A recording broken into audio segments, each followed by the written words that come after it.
and I'm blacker than black. Injustice, corruption, hidden powers.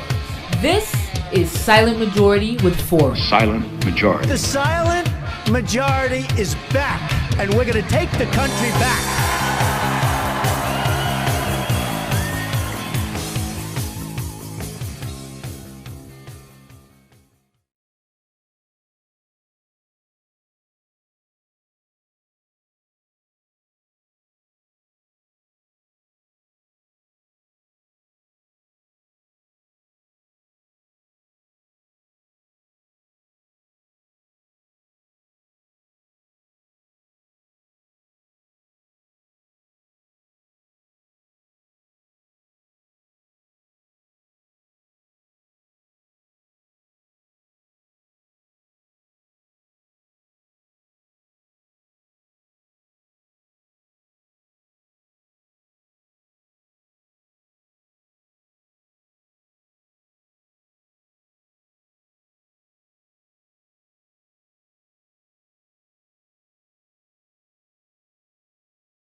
V15.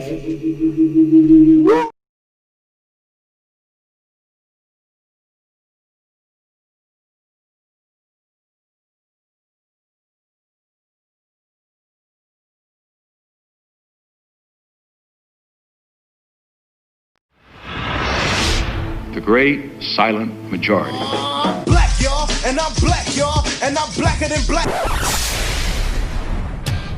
Injustice, corruption, hidden powers.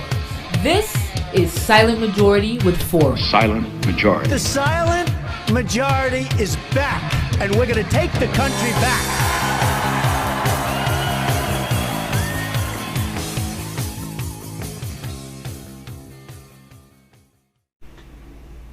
What's up? What's up? Welcome to the Silent Majority. I'm one of your hosts, Lukey Forbes, aka Red Hood. I'm your other co-host. I'm Steven Negron. Thank you for joining us today. He doesn't have a nickname, haha. I got many nicknames, none I'm willing to share with y'all just yet. Say he don't know y'all like that. Y'all don't tune in enough. Matter of fact, tune in. Make sure you share this video. Make sure you like this video. Make sure you comment on this video. We can see your comments, so we want to make sure that you guys interact with us so that we hear your questions and we're able to answer them in real time. This is your show just as much as it's our show. We are the Silent Majority, and we're going to make some noise together. So we're going to proceed. And I'm going to take a second just to share a link. I'm sorry, don't overtalk. I'm gonna make sure to share the link and make sure that y'all have access to that too. So definitely like it, definitely share it. Just to reiterate what my good brother said. Today we're gonna go over through a couple of different topics. Today we're gonna touch on article that touched today over a recent Illinois shooting with Marcellus Stinnett and the details over that. We're also going to talk about bilateral agreement NASA's trying to draw up. We'll also talk about Kathy Sheehan and her community forum, if that's what you call it. We're going to talk about Albany's charter and the need for a new one. Immediate change. Immediately. Definitely need to make some amendments. No. Complete eradication of the old one and installation of a new charter completely. We'll also remind y'all today that debates tonight hopefully will be wrapped up right around the time that kicks off. We're going to talk about the stimulus bill yet again. There's some things that have come full circle since we last spoke about it. And we'll cover Twitter of the week, quote of the week, all that good stuff. We'll get to that when we get there. We're going to lead y'all right into this story out of Illinois and Marcellus Stinnett. We have a video, and we're just going to show that to y'all so y'all can just get the details over this tragedy and this gruesome story. What do we want? Justice! What do we want? Justice! Nearly 100 protesters marched through Waukegan demanding justice after a Waukegan police officer shot and killed 19-year-old Marcellus Stinnett during a traffic stop. What is his name? Marcellus Stinnett. Stinnett was sitting in a car with his 20-year-old girlfriend, Tafara Williams, who was driving Tuesday night. Police deemed it a, quote, suspicious vehicle. Police say they stopped the car near Liberty and Oak Streets, and Stinnett and Williams drove away. Another officer found them nearby at the corner of Martin Luther King Jr. and South Avenues. Police say when an officer approached them, Williams reversed the car toward the officer, and the officer opened fire. Stinnett was shot and killed. Williams survived. My foot got heavy when I was reversing it. From her hospital bed, Williams told her mother what happened. The whole squad pulled up together, but it was only one officer that started shooting at me. I don't know if the rest followed because they blazed my car up. Johnson's mother spoke at a rally outside of the Waukegan Police Department today, saying her daughter, who was shot in the stomach, survived to tell the story. Justice will be served because they left you to speak for the ones that can't speak. Come on, Black lives do matter. No weapon was found in the car. The officer who fired the shots was placed on administrative leave. The Illinois State Police are now investigating, but Black Lives Matter activists say that's not acceptable. We don't trust the Illinois State Police to investigate the case. We prefer to have the DOJ come in to investigate the case. And to your question, no, we don't trust this process. We don't seen how the process works all across the country. Meantime, the grieving grandmother of Marcellus Stinnett said this is a time for both justice and mercy. My grandson died with a smile on his face. I know what he is. Stinnett. Thank you, Jesus. And the police officer, he's forgiven. Amen. I have to forgive him. Yes. That's what God wants me to do. That's right. He's forgiven. He's Thank you, forgiven.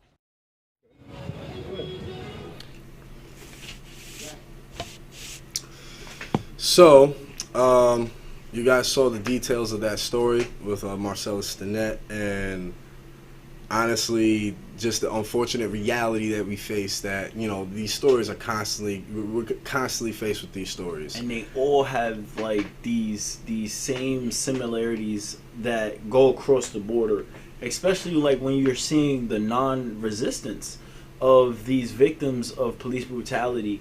Especially like when in cases like this one, when they're like emptying the whole clip and they're literally exhausting all bullets within the chamber, that unnecessary use of force, especially on people with their hands up, it's like, how do we not label that police brutality, of active police brutality, an act of like murder? Like, that's murder when their hands are up and you proceed and just like emptying a whole chamber. It has similarities with many other stories, all of which that people unnecessarily lost their lives because of untrained, trigger-happy thugs. I'm gonna call a spade a spade. I'm not going to say untrained. We can't constantly say that. I these can't even argue that point. I can't argue that point. Officers are overtrained. They are trained beyond anything else. Like, they are trained. They are completely trained. They know exactly what they are doing. And the psych evaluators who said that they were psychologically impaired to go onto the force, the trainers who said that these people knew how to act under circumstances that were high intense. These are the people that need to be fired immediately. No acts past go, no anything like that. The union shouldn't be able to protect them, especially when multiple officers are being found guilty of committing heinous crimes that were proved to be on the force by these individuals. And we also have to face the reality that the reason that we're out here, the reason that we protest, the reason a lot of people are angry is because there won't, at least the unfortunate reality is, we don't expect justice. It's no form of accountability that's really here. Like, there's no actual accountability. Even when it comes to us looking at certain things, like, let's say, the Commission of Ethics. The Commission of Ethics is the people that are basically there to hold legislation accountable for the things that they do. However, it is the legislators that actually appoint each member of the Commission of Ethics. So how can you hold your boss accountable of the things that they're doing? It's honestly is a difficult story. It's one that's kind of got my mind all, in a lot of different places. We're gonna kind of like retouch on and rehash this subject just with things that we're gonna talk about later in the show. So I'm gonna push forward to our next topic of discussion, right? And so that would be NASA, right? And they're drawing up something known as the Artemis Accords. And bear with me, y'all. I just want to read my notes so that I don't misquote anything. But to put it in a nutshell for y'all, the Artemis Accords is a series of bilateral agreements that would establish rules for peaceful use of outer space and govern behavior on the surface of things like the moon. Rules would allow private companies to extract lunar resources. I'm gonna say that one more time. Rules would allow private companies to extract lunar resources, create safety zones to prevent conflict, ensure that countries act transparently about their plans in space, and share their scientific discoveries. I see all kinds of problems. I don't think people really understand the scopes and components of NASA and the things that they are doing within their facilities. We're going to touch bases on NASA more in detail as we could continue to proceed with our podcast, because there's a lot of things to digest what they're doing. But just to digest these bilateral agreements of space, like, they are literally expanding into space. Again, when you look at NASA, they've literally written proposals for deep space expedition up into 2030. Yeah. So this is that same thing. And the bilateral agreement, in theory, is going to establish rules so that there wouldn't be any international conflicts in space. However, I just doubt that countries would honor and adhere to that. We have a hard enough time with countries honoring, the Geneva Codes from Earth. United Nations. You even look at the way that humans responded and conducted themselves with the discovery of the New World and the new continent. When all the European nations were rushing over to North America, England and France were constantly warring over territory, over resources. This sounds like what that is trying to prevent. It's in theory, but when I look at stuff like this, I just don't this, think they would honor. When I look at stuff like this, the conspiracy theorist in my head, he's just like, it starts pinging, right? Now, I look at it and I see how they're sending thousands of satellites into space all the time. They literally, over the past 3 years, sent over 30,000 satellites into the sky. Now, my biggest question is, are these actually satellites, or are you sending people off of the planet? We've watched as scientists have actually made reports that Earth is getting too hot for humans to handle. And then we have these bilateral agreements of spatially territories and also resources and the sharing of resources and discoveries. It only strengthens the theory that people are fleeing Earth currently. Well, although I will say on the surface of it, it sounds incredibly far-fetched. I will say that NASA has been drawing up plans, and they've been talking about the possibility of humans even living on the moon and building that space station. But when we look at whether or not they actually constructed it, I don't know. I'm ignorant on. But you know, on the face value, I'm sure a lot of people will hear that and say it's crazy. But I mean, it's not really as crazy as it sounds when you know what they've been talking about, even in the last 20 years. I'm just talking about NASA. But what have they been talking about? Yeah.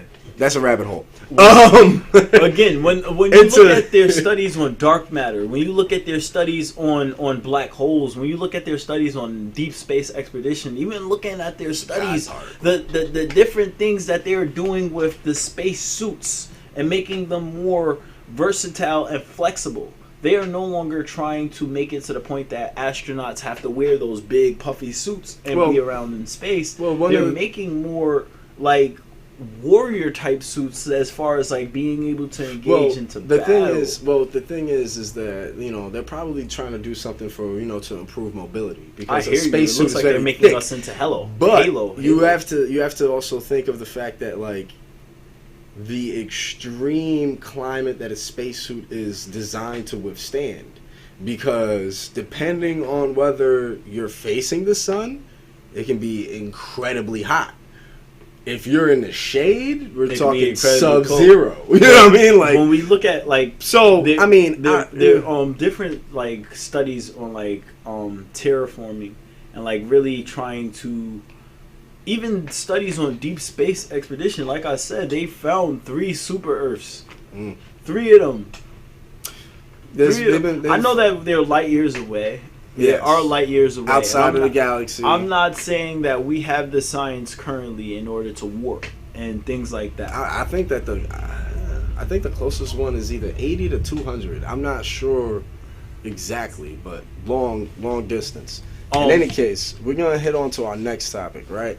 So, people have been talking about Ice Cube. And there's been a lot of debate, a lot of flack that he's been catching, a lot of heat because of... If anyone feels some type of way about Ice Cube, what I would like for you to do is stick your head in the freezer and just close the door. And just, like, stay in there and, like, don't come out anymore. I hear you. But I'm on both sides. Like, I'm not saying to cancel Ice Cube. You cannot cancel Ice Cube. Ice Cube is amazing. What he has done for the culture... I mean, where he even started his career. I mean, this man has some quotes from the early 90s that pack power today. The only thing that I would say is, and I'm not even mad at Ice Cube for his stance, I would just say that you should have known what Trump was about. What would you have done? What would you have done as you being an activist? All right. Before we get into this debate and quagmire, let's roll the clip. All right, let's let Ice Cube defend himself, and then we will examine. Ice Cube is amazing, man. Shout out to Ice Cube. I'm not debating. Watching this, Ice Cube, hit me up. I make that. Movies too. I don't know how to play basketball. I can't help you there, but I make movies too. Let's make another Friday. Hit us up. Selfie. Nailed it.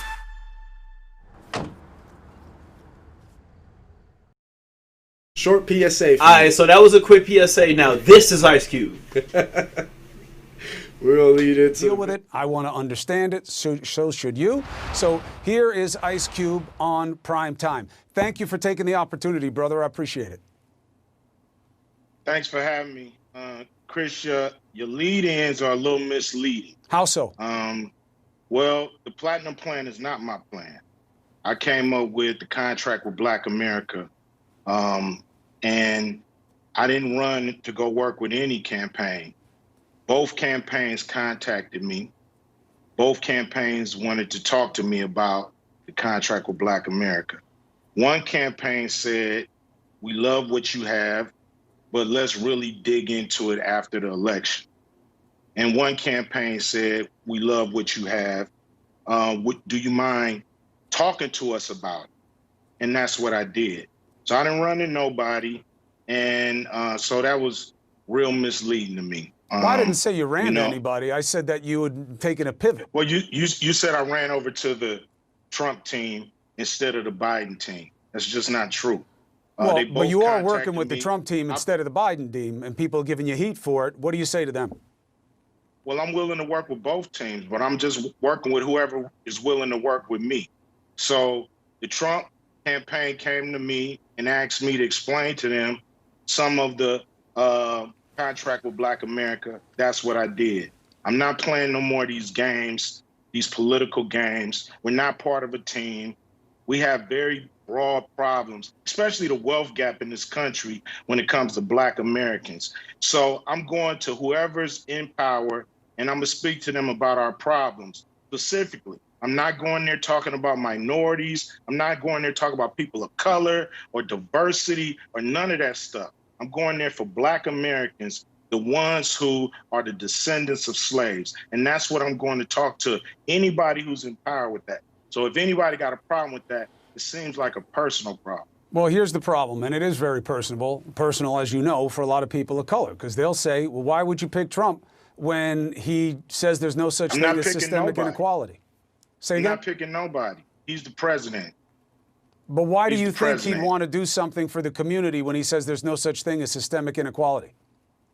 I don't know what he want to do. I just know what the man said. I know what he said to the country. I've never met Donald Trump. So I don't know what he's going to do. I just know what he said he was going to do. So both of them have a plan. Both of them say they're going to do something. And who knows what's really going to happen after November 3rd. Nobody knows from each side. We're all hoping that candidates keep their campaign promises. So that's just it. So let's look at it this way. I think that you're right to be skeptical. Let's start with the Democrats, because even though there is a traditional connection between Black voters and the Democrats, you could also say you've been let down or forgotten by Democrats in a lot of situations that would have mattered. Then you say, all right, so then what makes one side better than the other? That's where you get in trouble, which is, do you really think that Donald... Again, if you have something to say about Ice Cube, just stick your head in the freezer and let your brain cool down just a little bit, because it's getting overwhelmed in there. You're seeing things and you're not really digesting it. What you seen there right there was a strong Black man who wrote out a contract for Black America, the Americans who are descendants of slaves. I feel as if we need to broaden that span, though. We really need to focus in on what he's been saying and the actions that he's been doing. I don't want to cut you off, though. No, you good. I was just going to say that, like, I'm not really critiquing, right? I love Ice Cube. I'll make that very clear. Love Ice Cube, right? The only thing, well, I am critiquing one point, right? I'm critiquing the fact that he should have known what Donald Trump's play was. I'm not mad at his position and the way that he thinks, because I do think that you have to be willing to go to the people in power, whether you agree with them or not, to hopefully affect change. The thing that I'm saying is, let's look at what has happened since then. Donald Trump has come out like, oh, Ice Cube's my boy, you know what I'm saying? We were out back, you know, listening to this NWA album, and he said he was going to endorse my campaign. You know, we got Ice Cube support. Did he honestly say that? No, I'm embellishing. So that was all embellishing. Don't embellish. But he actually did say that, you know, he did put out there that he made the insinuation that him and Ice Cube were friends, and that he had Ice Cube's support, and that Ice Cube was working with his campaign, and Ice Cube has refutedly denied all of this. So why are we blaming Ice Cube for what this guy... We know Trump says crazy things. The only thing that I would say is this, right? Ice Cube was used the exact same way that Kanye was. It's just that Ice Cube was an unwilling participant. I don't like how you brought Kanye into this either. We gonna keep that. We gonna keep that. That's a whole other conversation. We'll have a whole other conversation about Kanye. But right now, I'm talking about Ice Cube. I'm talking about the creator of Friday. Listen, I love Ice Cube. You know, he started his own basketball league. Yes. Like, listen, his quotes while in NWA and in the early '90s, especially while. You know, that's cool. We had the riots going on and the LA riots, all that stuff. Like, Ice Cube, he has some of the best quotes. I don't know nobody with passports that's bringing in these drugs. Ice Cube. Ice Cube has been outspoken about the issues going on in the black community forever. Since he was like announced to the public, he has been him. And you know, nobody can cancel Ice Cube. But it is fair to say we can't critique him. Not saying that we're gonna turn your back on you, but just saying that if you write a contract, you made the right move with the wrong person. If you make a contract, if you make a contract, you do not make that contract for no reason. You make that contract so that you can get it implemented. How do you get it implemented? You have to speak to the people to implement it. Unfortunately, we didn't have Ice Cube running for president. I hope he does one day, though. I'm just going to say that. Now we're going to proceed. Before we move on, all I'm going to say is I don't deny all of that. All I say is that Donald J. Trump, like many things, is the exception to the rule. No, I would have met with Trump too. In any case, Trump would have came out and said that, yeah, Lukey Forbes supports my campaign, I would have done the same thing that Ice Cube did. No, all right, I don't. I just support who supports me.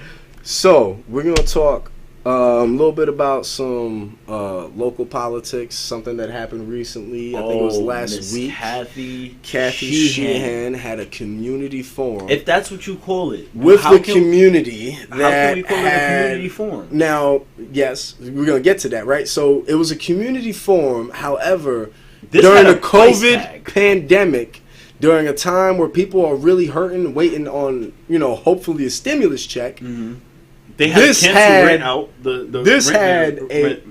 Memorandum. This had a price tag of $30 to participate in. So, in order for your mayor to hear and listen to your concerns, you have to pay. Afford it. Only if you can afford it, though. You got to be able to afford $30 unnecessary dollars. To speak to your mayor, to speak to your mayor this whole time, where she has been having these one-sided like actual forums with the communities on Facebook that are free. It's only one-sided because the community cannot actually ask their questions. But the one time where they're like, yep, we're going to let people ask questions, you got to pay?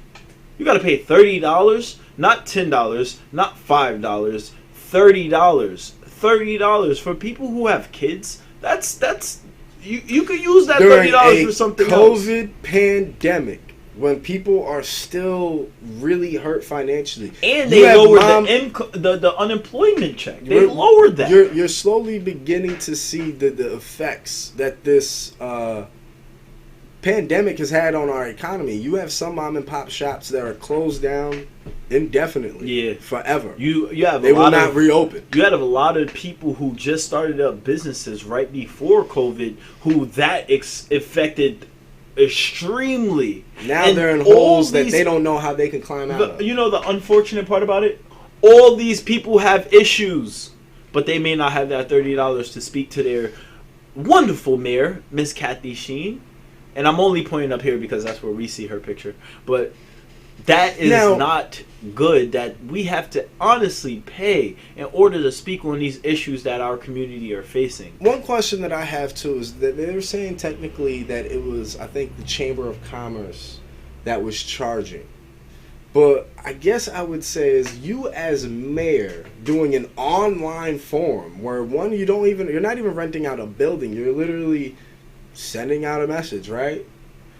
Why is it that has a monetary price tag? And if you're mayor, who are you to not go to the Chamber of Commerce? Is like, no, we're not going. I'm an elected official, and I'm going to listen and hear the concerns of my constituents without a $30 price tag because it is unnecessary and we don't need it. We're not even renting a venue out. Yeah. So So for online space, for people to pay $30, I really wanted to get the exact number of how many. We're doing the silent majority wrong now.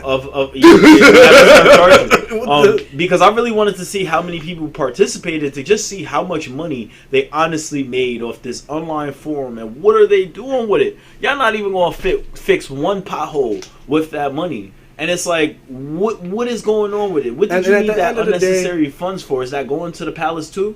One thing that's frustrating for me in particular is that I see that Albany is being very reactionary, and Albany rushed fire out of their police reform boards, and they don't have enough people on those reform boards, and the reform board does not say any language mandating that police officers are on it, yet we have nothing but law enforcement really on that forum, and people who've been on similar forums who have done nothing. All these forums that are created to be this way, where it's redesigning and getting audits on police brutality and police infractions within Albany, do nothing. You know, the Albany actually did a study in 2008, and that study still stands strong today in 2020. That was damn. I'm not gonna get stuck on it for too long. In any case, to backtrack, I was just gonna say it's frustrating to see that Albany is being very reactionary, and the fact that it's frustrating that they seem to be reacting to issues after we shine a flashlight on them. Mm-hmm. Like, once we point out lights are a problem, they turn on, they fix lights. Once we start to point out weeds, you know what I'm saying? We're still waiting for them to roll out that. But they probably will. No, it's supposed to be winter time. They're just going to wait for it to get covered by snow. Then it's just going to get watered for the summer, and be right back up. Moving on to the next topic, right? Something that's incredibly important is a city's charter, yes, right?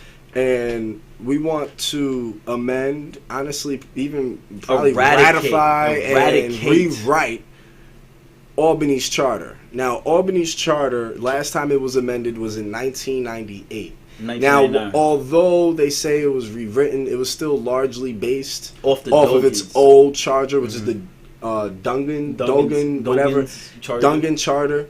And that was established even before the country was a country. I want to say like 1600s. 1648. So it stands as one of the oldest documents that are still in effect. Because even though in 1998 they rewrote it, they amended it. Exactly. They amended it. That's the word right out of my mouth. They amended it. It's largely viewed as an amendment because it's still largely based off of its original document. Now, let me explain to you that original document. It cites the original census, and it states that if a black person's name is not written in italic, they are not free. So this charter literally states that only certain individuals can be deemed as citizens, and their names have to be written in italic if they're people of color. So I really want you to understand that this document that was written in 1648, when Albany Harbor was used as slave trade, when the individuals who helped develop Albany, the black individuals, were deemed as slaves and people of involuntary servitude, just workers and not people. Like, we have to really pay attention to what this document stands for and what it represents. It does have conversation about negotiation with Native Americans and respecting their treaties and things like that. However, they don't mention one of the largest populations here, which is the black community. I would say any government document from the 1600s needs to be rewritten or thrown out. Yeah. And I mean, honestly, especially when it says that only black people's names is written in italic are deemed to be people. Like, that's not. Why do we want this as a document? But that is a glaring example of why, like, a document that old in that time when things were socially acceptable that are not today, to say in the kindest way. It's one of the reasons why, a document that old really needs to be thrown away. It needs to be thrown away. You need to start from scratch. You need to look at the demographic you have living in your state today. You have to figure out, like, what's a native-born New Yorker look like today? Because that's white, black, brown, Asian. So let's figure out ways that we can actually help our community, right? And don't just be broad with it. We need everyone represented within the Albany Charter. Not some people, not some classes, not some groups. We need everyone represented within the Albany Charter, the county's charter. We need to make sure that the wording is adequate. We need to make sure that the wording, it also complies with the moral standpoints of what we want our city to be. We know our county to be. Let me speak more broad. Our county, not just the Albany City Charter. The Albany County's charter needs to be held to a more moralistic standpoint to represent everyone within the community, because the charter itself is the contract that that the city or the county has with those civilians that live with inside of it. We need to make sure that we are in that language. The charter is equivalent to a state constitution or the Constitution of the United States. It's the most important document that exists within any city. And every city has a charter. Like he said, it was redone in 1999. The last time it was amended, and it has to be redone or amended at least 20 years after that date. Well, that's what I was going to get into with the next one, right? So, like, you were talking about making sure that wording is clear, right? And one of the things that we want to make sure that we put into the words we want to use is things like must, not should, or suggested, right? Because I was looking into it. I'm not entirely sure, at least I couldn't find whether or not it's mandated. No, it is mandated. It's mandated. mandated? I can show you. I'll show you. Awesome. Where it's mandated. In any case, even with that, wording has to be, because we know the government's game. Something that's suggested is kind of loosey-goosey. Like, it suggests I should do this, but if I don't, what's the repercussions? What are you going to penalize me with, right? They play that game.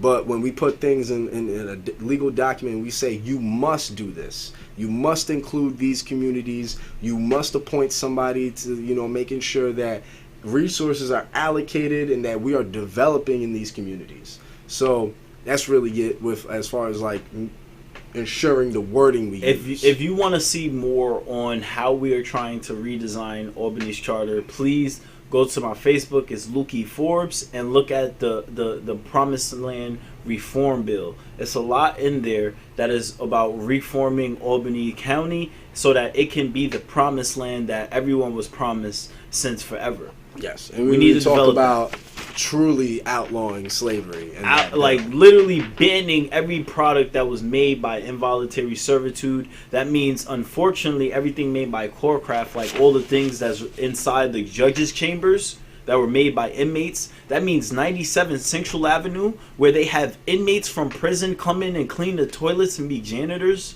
within here. Within our community, they bring prisoners from prison into the streets of Albany so that they can go inside that building and work for 25 cents. They bring slaves here. We know that slavery was never abolished. It evolved, and prisoner is this modern day slavery, but that's another whole different topic that we should probably even bring up next week. It up. So along with dark matter, we got to bring up dark matter. Moving on, we just want to remind y'all that in a couple minutes the presidential debate's going to kick off.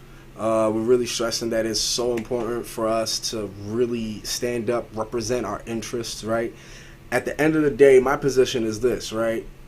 I don't want to see another 4 years of Trump, but even if we do see another 4 years of Trump, that's not the end game. All we have to do is make sure that whoever and everyone that gets elected to that seat hears from us, and that we hold them accountable, and that they understand and realize, like, oh, if I don't listen to them, if I don't give them an ear, they're going to take their votes somewhere else because now they're galvanized, they're mobilized, and they are active. Because right now, and it's not even just a people of color issue, a generational issue is that a lot of people are asleep. And they say things like, oh, well, how does politics affect me? It doesn't affect my daily life. It does. But it does. It does. Whether it's the amount of taxes that you're paying when you're buying a property. Or if it's the war going out on the streets when you don't pay attention to what's going on around you. All things that are really taking and having effects on our lives. They tried to kidnap 2 governors. People have tried to kidnap 2, not 1, but 2 governors within our country. The one I know about is Michigan. There was a second? There was a second one. Ooh. Like, you really got to pay attention to what's going on within your society.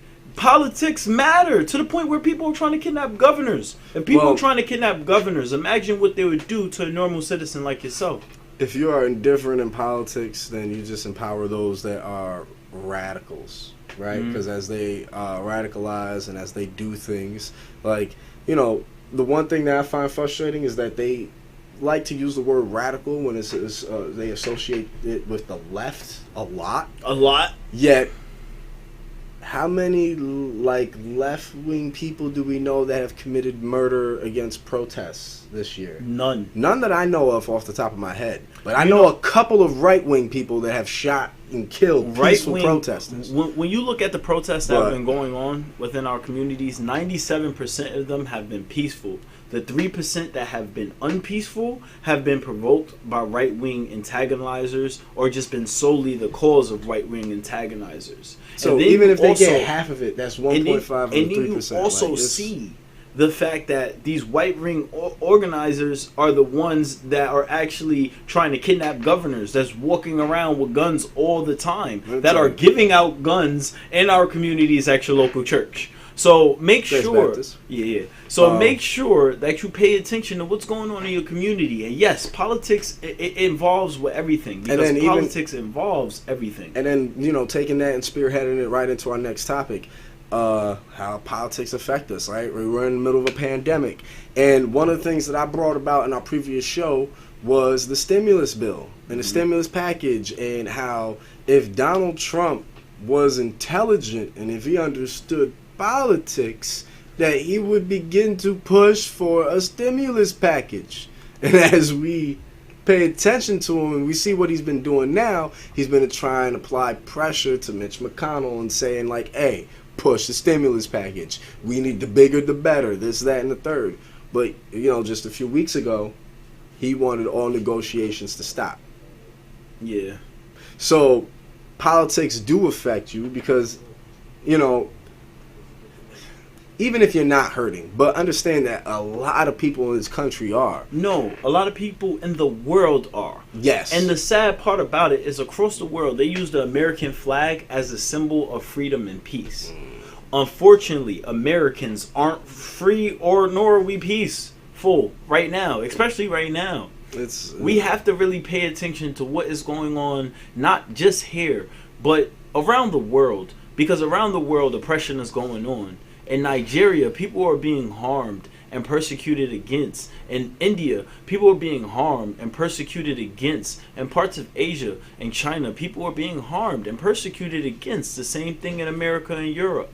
Across the world, oppression is happening right now. And that's honestly always going on. World peace cannot at the end of the day, world peace cannot be achieved until we realize that the world is not peaceful. Until we label the problem a problem. At the end of the day, there's always, you know, I'm going to call it what it is. At the end of the day, there are always tragedies and atrocities happening in the world. Somebody's making money off of that. Yeah. And honestly, that is like, money is the root of all evil. That's why they say that, because money incentivizes certain people to do egregious things. But, the stimulus bill, we're going to see what happens with that. Like, people definitely need help. They're hurting. And even granted, like, a one-time payment doesn't really do much. Honestly, I don't know what we will see going into the future. If things are going to get back to normal anytime soon. I don't know. But what I know is, that people what need is help. normal anymore? Like, what do we really want things to get back to normal? Like, would you rather? Because now that you see that your neighbor, the one that has the Trump poster on his lawn with explosions behind Trump, now that you see that neighbor feels that way, now that you read your coworker's Facebook post, do you honestly want things to go how they were last year? I was talking about like pre-COVID, where they were talking behind your back and saying these things. Well, I think that's been the political climate since the last 4 years. Ever since Donald Trump has took, even before that. But like I was speaking more or less to like the COVID impact on like how life has changed now. Oh, COVID's impact like is different. COVID's impact, not so much like. But even the COVID's political impact has shown the lapse and the it's shown a lack of leadership. It's shown the loopholes within our systems, how governments are able to fail so smoothly. Mm-hmm. And it showed how we are not protected financially, that we are not protected when it comes to an epidemic. At the end of the day, it's priorities and budgets. Where are they putting their money? Because at the end of the day, I think, what was it? The richest people in this country came away with like 2 stimulus packages that, you know, had hefty price tags. With that said, you know what I'm saying? I want to lead into our next topic because I don't want to lead I don't want to eclipse 9 o'clock by too much. So we got our Twitter of the week. Twitter of the week. It's Mr. AG Attorney General Bill Barr. This now, guy. Why is he the twit of the week? He is the twit. He's the twit because he allows himself to be twitted the tweet of the twits. So if you I'm don't gonna know elaborate. What he said, if you don't know what that means, because I am speaking Twittish, this is Twittish, our own language for these tweets, these twits of the Tweetish twits. So the twittiest of the twits. The twittiest so, of the twits. Bill Barr is the twit of the week because he finds himself in hot water with his president, Donald Trump, the man that he has followed faithfully and served since he was appointed to his position in 2019. Is he the first one that's been under a hot seat like this? So, we've seen in the past how Donald Trump reacts to the word no, and when he asks for certain favors. Donald Trump went to Attorney General Bill Barr and asked for him to conduct a special investigation against Joe Biden's son leading into a presidential election. Attorney General really wasn't comfortable with that request. Now Donald Trump is throwing him in the hot seat. You know, I'm surprised that he hasn't, you know, sent out tweets. Said something about Donald Trump yet, but he finds himself in a position to where he's either going to have to stick to his morals or bend to the or bend to the president's will. For that reason, he is the twit of the week, only because you are not the first person to align yourself with this man and then be dealt as the scapegoat as soon as the hot water gets a little too close to home. Yep. So, just like Michael Cohen, just like the countless array of people that he has elected to or appointed to positions that he has then fired, Anthony Scaramucci. And it's really because they start to look at their morals instead of like what this guy is saying. I wouldn't even think that it comes down to a moral complex. It's more or less the word no, right? It's more or less like the reason why they are saying no, the reason why they are saying no, it has to be due to some type of moral obligation. I hear you. Because it's like, well, I'm the Attorney General, yes, but I'm not just going to do an investigation on someone who hasn't been deemed worthy of an investigation. But Bill Barr, let's you know who does need to be let's investigated, be honest, though? and let me make this clear. Bill Barr is by no means a person of virtue. Yeah, he's not. Or have morals. Yeah, he's not. Understand that he is defending policies that keep kids in cages. In cages. So, in cages. I want to emphasize that point. We are not saying that this man is virtuous. You know who he really needs to investigate, though, right? Who's that? The guy who's putting all these kids in cages. Yeah.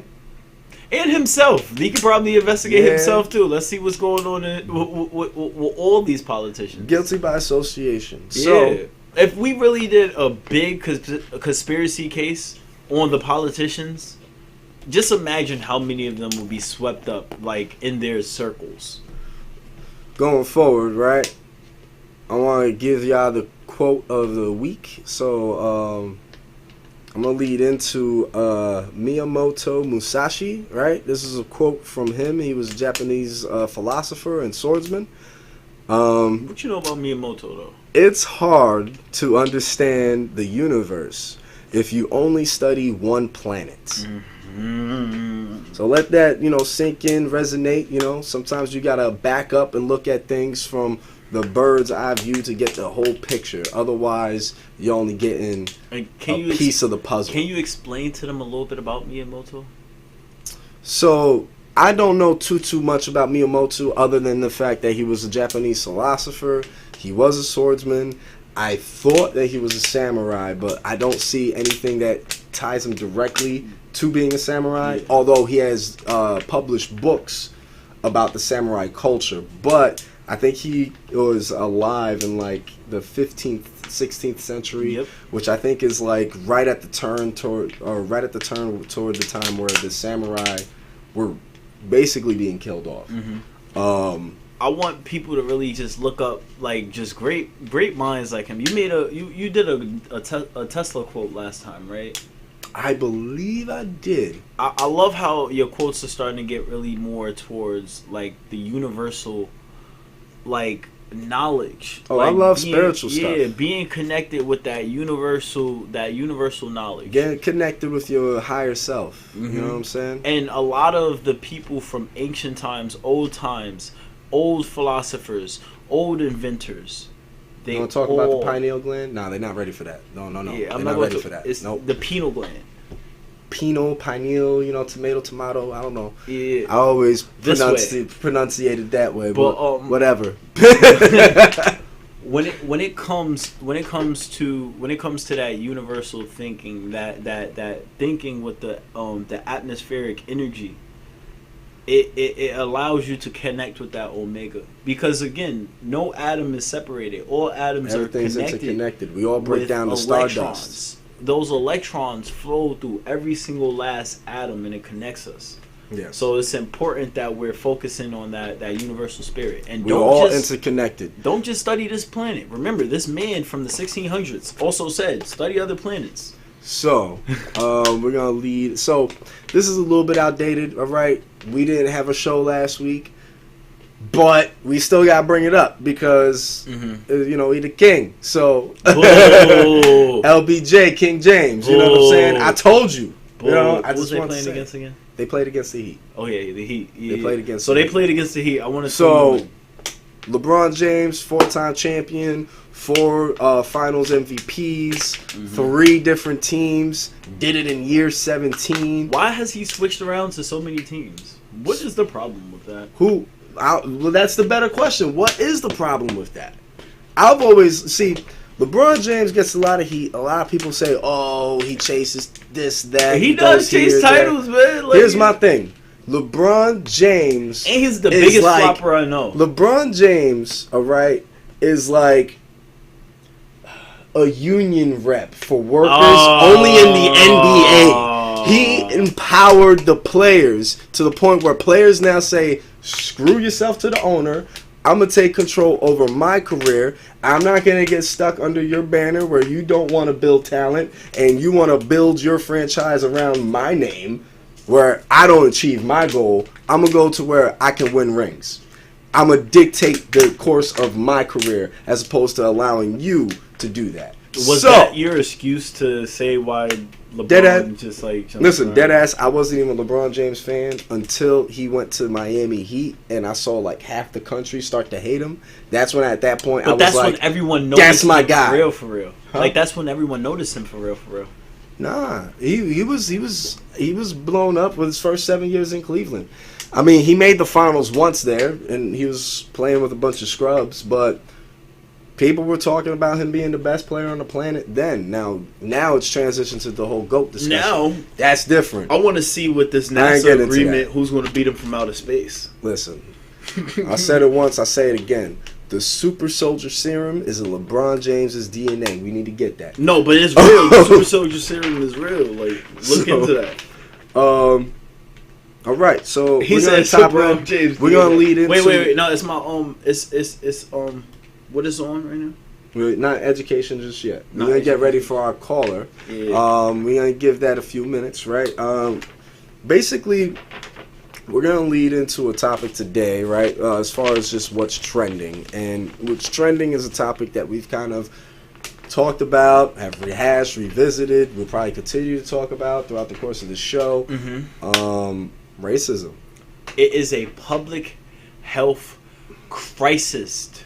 So it's something that is constantly it's always been a problem in this country. It has been. The country was built upon racism. The country was built upon racism. The person who designed Mount Rushmore was a white supremacist. Like, the country was literally designed The by acquisition people of white supremacy. The acquisition of land was literally, I mean, what they did to the natives that lived in the land where the what's the name of Mount Rushmore? Yeah. Where Mount Rushmore is currently located. It was horrible, and I can't remember the details. I can't even remember the name of it. But I'm gonna do my research. We're gonna bring that up in the next show because we definitely need to revisit that. So we're actually gonna cut the call just because of a concern for time. I said I didn't want to really eclipse over 9 o'clock, and we're eclipsing over 9 o'clock. Yeah, we are. So with that said, we're gonna lead into your education piece. So I want to teach you guys about the Statue of Liberty. Everyone sees our beautiful Statue of Liberty sitting in our harbor, but a lot of people don't know why. When I ask people if they know why we have the Statue of Liberty, the smart ones be like, of course I know why we have the Statue of Liberty. It was a gift from France. And then that's what causes my part two. Why was it a gift from France? Because a lot of half of the people, and granted, even I was under the impression I knew where it came from, but it had eluded me as to why it was shipped here. Now, it was let's shipped. lead into that. It was shipped here because of the freedom of slaves in America. So once America was like, we're going to finally abolish slavery, that's when the France actually gave us the Statue of Liberty. The first one was it was actually designed to be a black woman with her shackles broken and her hands up. They sent that back and requested a more Europeanized version of it. It still was copper. So they still had a copper Statue of Liberty. That's why it took on that green color now, because that is copper metal right there. And that's what happens to copper over time when it receives a lot of water damage and it gets Same thing with your pennies. Yep. And what ended up happening after they put this new Europeanized twist on it is that they actually kept the broken shackle on her ankles. So if you look at the Statue of Liberty as she stands on top of the beautiful Ellis Island, she has broken shackles on her ankles to represent the freedom of slavery. And that was after France assisted us in the Civil War, right? Yep. Because I want to say it was, 1868? I want to say it was around there. Don't give me lying on times. Quotes, but yes. The France, Statue of Liberty, look at it. It is to represent our liberty, our freedom in America, and it's a lie. It is a lie. These people lied in the 14th Amendment because they just renamed slavery. It's still slavery going on, and they're lying to you right now. Stop letting them say that these immigrants are stealing your jobs, because they're not. They are putting all the industrial jobs into prisons. So that is what's going on. That's why Governor Cuomo just had to increase the industrial pay rate to 65 cents to people making hand sanitizer in prison. If you are getting something that's manufactured in America, there's like an 80% chance that it comes from an inmate in a prison. Yes. And they are getting paid pennies to do things that take actual skills. You have welders in prisons that get paid pennies. A welder. There are people who weld, and if they're harmed due to these inhaling any of these fumes, because they're not provided the proper safety equipment because they're inmates, and then if they're hurt doing any of these things, they're not giving the best treatment because, again, they're inmates. We are literally living in a country that is mass producing slave labor. We can't allow this to continue to transpire. So, we're gonna leave the show off with that. I want to let y'all know leading into next week, just to give y'all a little preview, just because we said that we would, right? So we're gonna talk a little bit next week on Mount Rushmore, the history on that. We're going to talk about, I think we should bring up prisons, man. You went off on a tangent. We'll talk about the prison industrial complex. And I'm also going to have a few guests come on and speak with us about... And we'll bring up mental health. We're going to also figure out which one we want to prioritize. But just to give y'all a little sneak peek... We're going to have a few people come in and speak on the history of Albany's politics over the past 20 to 50 years. So we want to really get you guys to understand the importance of the charter, one, and then also how politics has been moving in the city of Albany for the past couple of years. So next week is going to be a doozy, because we're hitting out everything from political talking points. We're going to be diving into mental health and how it affects us mentally, personally, in our development. And we're going to get into a little history, talk about the history of Mount Rushmore and how America acquired that land. So that's and just the white supremacists that's just a little sneak peek. But I want to thank everybody for joining us. You know what I'm saying? We really appreciate all the views. Definitely like, definitely share, tell your friends about this, and we appreciate all the support. Ain't no power like the power to the people, because the power of the people don't stop. I love all y'all. Yeah, stay up, y'all, and don't forget.